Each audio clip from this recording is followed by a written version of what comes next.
Nilisema juzi kwamba Warioba hakuna alichokifanya. Amekuwa waziri mkuu kwa muda wa miaka mitano, mwaka 1985 mpaka mwaka 1990. Yaani Warioba amekuwa waziri mkuu kuanzia mwaka 1985 mpaka mwaka 1990. Katika rekodi yake, nendeni mkaangalia hiyo miaka mitano aliyokaa kama waziri mkuu. Warioba hajapasa kumshauri Rais Nyerere hata jambo moja. Kwa sababu alimaliza na Nyerere akaja kaanza na Mwinyi akamweka pembeni. Baada ya kumuona Warioba cha pombe, anashinda New African Hotel pale, anakunywa pombe, anacheza mziki, kazi za kiwaziri mkuu hazifanyiki. Na Nyerere alimweka pale kwa sababu ni mtu wa kwao, atamsaidia kazi kwa heshima, kwamba nimepewa heshima, mimi mtu wa kwetu, nitafanya kazi na Mwalimu. Lakini Warioba hakufanya hayo, hakuangalia wananchi wanataka nini. Watu walikuwa wakiteseka, wakidhalilika, wakivaa magunia, hali mbaya, njaa na kadhalika. Lakini Warioba hakujali. Warioba alichoangalia yeye, mkono ufike kinywani anywe. Alikuwa ni mlevi na ni wasiwasi mpaka sasa hivi bado anatumia kinywaji cha ng'aa. Sasa huyu utasema ndio kiongozi wa kunyoshea serikali mikono?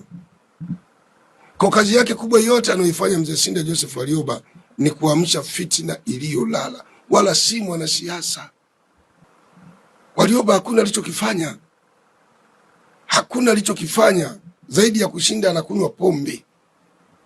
Mwinyi akasema hapana, kaa pembeni, sio kufanya kazi na mtu mlevi namna hii.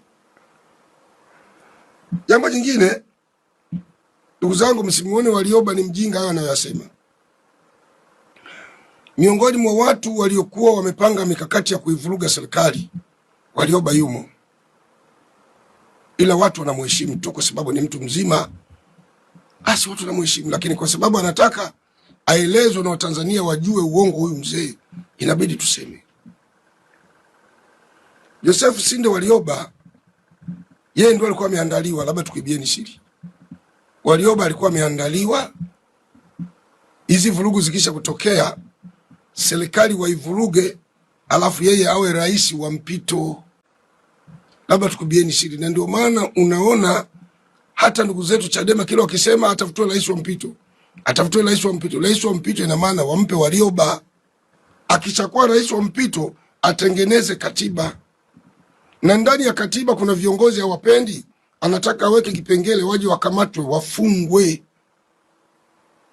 Labda tukuelezeni kama mjui, lengo la Warioba ni kutengeneza katiba ya mpito, aweke kipengele ambacho kitatoa ruksa ya kuwafunga viongozi